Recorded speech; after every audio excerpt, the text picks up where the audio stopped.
From Studio 3B in Rockefeller Center, here is Stone Phillips. Good evening. Violence against women, it's epidemic in this country. And experts agree our best hope for curbing it is early intervention. Teaching boys not to be bullies, teaching girls they don't have to be victims. Well, the woman you're about to meet is taking it one step further. She's teaching young girls how to inflict pain by whatever means necessary to protect themselves. Are programs like hers an answer, or do they only promote more violence in a culture overloaded with it already? Here's Margaret Larson.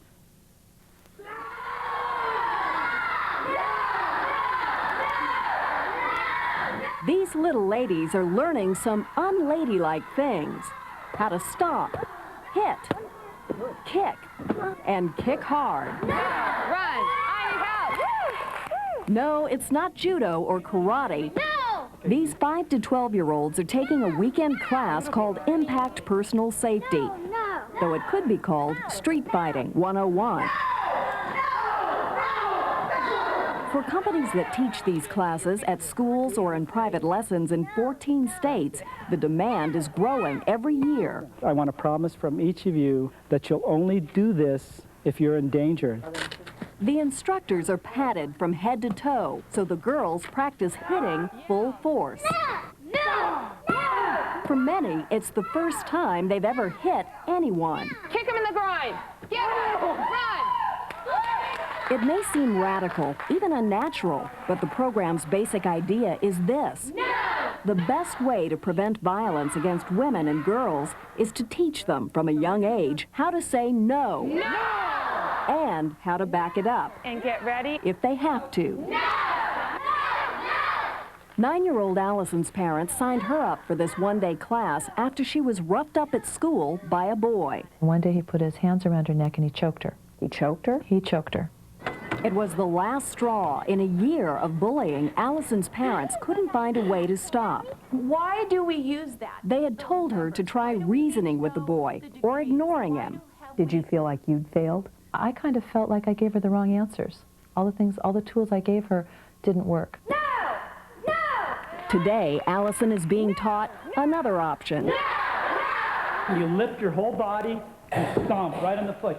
So if the bully tries to choke her again, she can use her feet or her elbow to stop him cold. Not exactly sugar and spice and everything nice. Run! I would like to include in the spice rack some Tabasco, so that if somebody gets in your face, you have something that will sting. Ellen Snortland is a certified self-defense instructor and the author of a new book called Beauty Bites Beast. It's not a how-to book. This is a how-come book. How come, Snortland wants to know, women are frequent targets of violence, yet growing up are taught almost nothing about self-defense? My mission is to make self-defense as common and as accessible as learning how to swim. In a world where women are trained, girls are trained to fight back physically, haven't we just added to the level of violence in the world? I don't believe so. Perpetrators go, if I attack this person, there'll be no consequences. So why shouldn't I? If all of a sudden there started to be consequences, rates of violence would go down. Snortland's crusade began 10 years ago on a night she came home late. A man meets me at the door with a knife like this. She'd interrupted a burglary. She froze, then screamed. The man dropped the knife and ran. Although relieved, she became obsessed with the memory of her helplessness. Why am I clueless about doing anything other than screaming? That incident made Snortland realize women and girls need to take responsibility for their own safety. Now, you might be saying, hey, wait a minute, maybe girls don't know how to fight, but some boys might not either. Well, Snortland says even without formal training, boys are simply better prepared for a physical confrontation than girls. They wrestle with their friends, play contact sports, and end up with more confidence in themselves physically. You're just reaching forward as if you're reaching for a door, and then you're pulling. And your elbows In these going up classes, over by girls your and ear. boys are taught to See how mine does fight that? side by side. No! The boys seem eager to learn. I see the boys going, ha, ha, they're playing. They're active, they're physical. Right. And the girls are reluctant, they're hanging back. Until they see that a girl can do this. The children's preconceived ideas of each other quickly unravel. The girls see the boys are not invincible. The boys find out the girls don't have to be pushovers. Again, hard. Again. Run. Good. You and I both know there are a lot of parents who are going to say, this is unnatural to teach my girl this. Girls and women give life, nurture life. They're not made to be violent creatures. See, I don't agree with that because I don't see it anyplace else in the animal kingdom. Take a look at dogs, Snortland says. All the puppies, male and female, defend themselves. We don't tell the little girl puppies to go over there, don't get your fur dirty. So all dogs, male and female, are equally fierce and command the same respect. You don't go, oh, that's a female dog, I'm not afraid.